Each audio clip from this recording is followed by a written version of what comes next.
Hello everyone, welcome to our October exhibition at Archway Gallery. I'm Joel Anderson, the director, and on behalf of our 33 member artists, I'd like to thank you for your patronage and support. This month we have our photographer Isabelle Perreau and her show she's entitled Diversity, an Ode to Houston.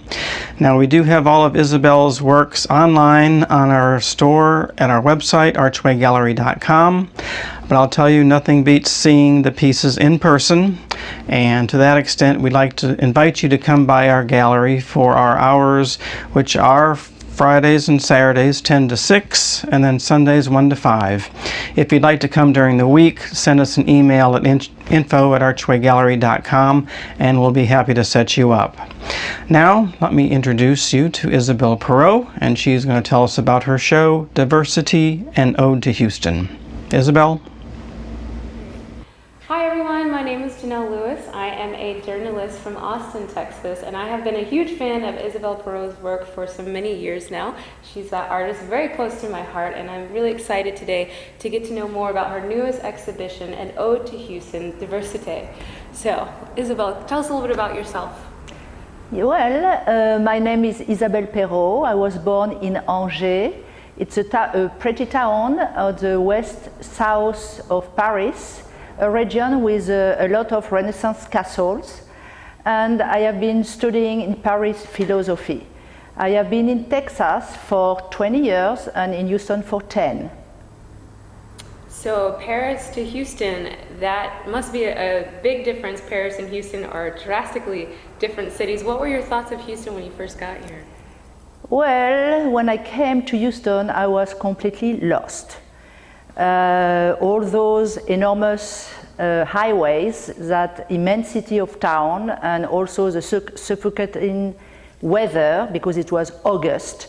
I didn't know what happened to me. I was really in a difficult situation.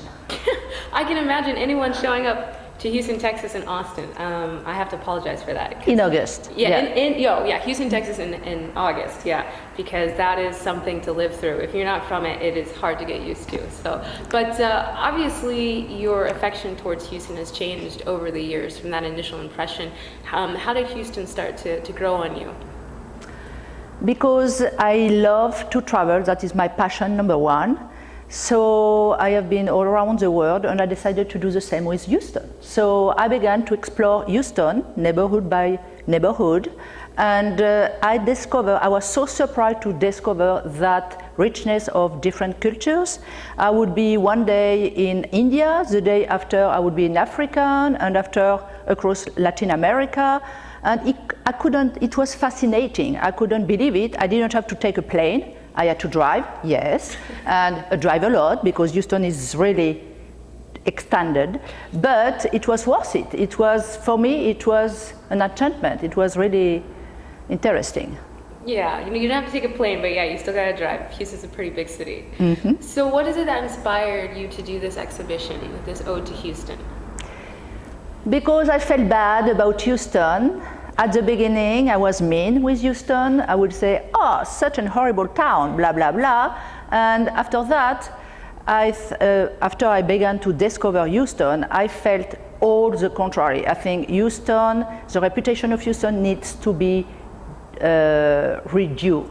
That means it's not just me, but I think the rest of the US have to discover Houston. Houston is not just an oil town. It became a very artsy town. We have all kind of arts. We have a lot of good food here, and of course all those community coming from immigration after waves after waves. So it's really a fascinating town. It's the most diverse city in the US, and I think Houston can teach even a lot of things to the rest of America. Yeah, so almost like changing the perception a bit of Houston, not just an oil Yes. town. So, I mean, you've got a lot of different works here in this exhibition. Are there any particular pieces you'd like to talk about? Yes, I would love to speak about two pieces. They are very important to me. Okay. So, to illustrate what I just said, I would like to show that picture. It's called Through the Fence, and for me it's very symbolic because it's like you have to go through a fence to really discover Houston. So you need to make an effort. Houston is not just, is not going to appear to you very easily. You need to explore, you need to, so the fence is kind of the obstacle, but when you have been through that obstacle, Houston is going to show itself in its more nice aspect. Finding the diamond beyond, huh? Yes, and after that you have that photo, and I always, when I was driving in downtown, I always saw that little church, very isolated in among all those big buildings, and I was very intrigued. So I went to speak with those people and I learned the story, and it's a very interesting story because that church was built in 1875. It has been built by the free slaves, and it was the first brick house in Houston. So before they would worship on the edge of the bayou, but after the community became too big, so they bought a land and they built that little church. And that church is very special because it was a pillar of the African American community. It was not about religion only, it was also about education. They will learn how to write, how to read, how to count, and also how to make business, to give them some job. So that church is incredible because it's still here, is completely historical, and they always refuse to sell the land, and they, I'm sure, had to be very expensive, but they just kept their church like that. So for me, that was very important for me to put it in that exhibition. Wow. But all your works, you know, on the diversity of Houston, it's not just about the buildings and the architecture, it's also about people. You've captured some portraits of people as well. Are there any of those you'd like to talk about? Yes, of course. So here is my gallery of portraits, and they are all friends mine. But I would like to speak about that one because it's Gary and his friend, and they are homeless. And I met him when I was working in a wonderful organization called Magnificat.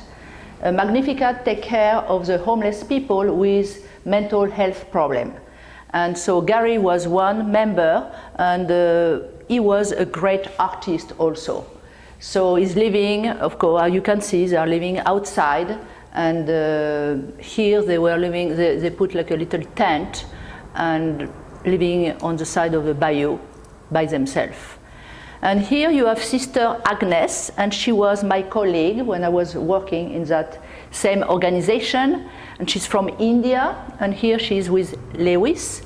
And they had a little coffee, very nice place, and so I wanted to have them here. This other photo is Christine from West Africa, and she's a member of a wonderful organization called Plant It Forward. I think it became with some a generous couple who gave a piece of land for people coming from West Africa, farmers, refugees, and they will just cultivate the same products that they were cultivating in Africa because the climate is the same. So Christine speaks French, and she was happy to speak French with me. And so little by little, other people have been giving, donating more lands. And so now all around Houston you have lands for the same organization. So they would grow vegetables, fruits, and they will sell it at the farmers market all around Houston. So for me, it's a wonderful organization because it's good for them and it's good for Houston. We have organic products every week just because of their hard work. Wow. Well, those sound like two great organizations, and That's awesome that your work also spotlights not just diversity, but diversity of the organizations here in Houston. I have one last question for you, Isabelle. What message do you hope that the people who view your exhibition come away with? Well, obviously, the exhibition has a positive message. I know Houston is not 100% rosy or rose, but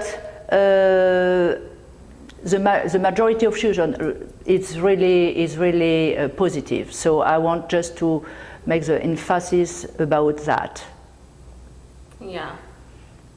And also, of course, I would like to insist about diversity is a thing, but also unity in diversity has to be together, has to go together.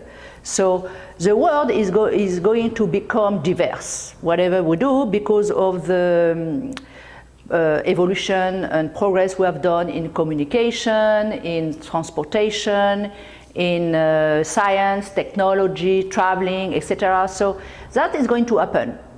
Even if we don't like it, it's going to happen. So it's important to be diverse, but also to be united all together to be able to build a better world or a better place to live if we are united. Awesome. Well, I am so excited about your exhibition. And how long is it going to be running for? How can people check it out? It's going to be for 1 month from October 3rd to November 5th. Everybody can come. The gallery is open 10 to 6, Friday and Saturday, and on Sunday 1 to 5. They can also take some appointment if they want to come during the rest of the week, and that's it. Stop by and come see you and the Exactly. exhibition. It's wonderful. Thank you, Isabelle. Thank you. You are welcome. Hi, it's Joel again with just one more reminder. Our hours are Fridays and Saturdays 10 to 6 and Sundays 1 to 5. Have a great October.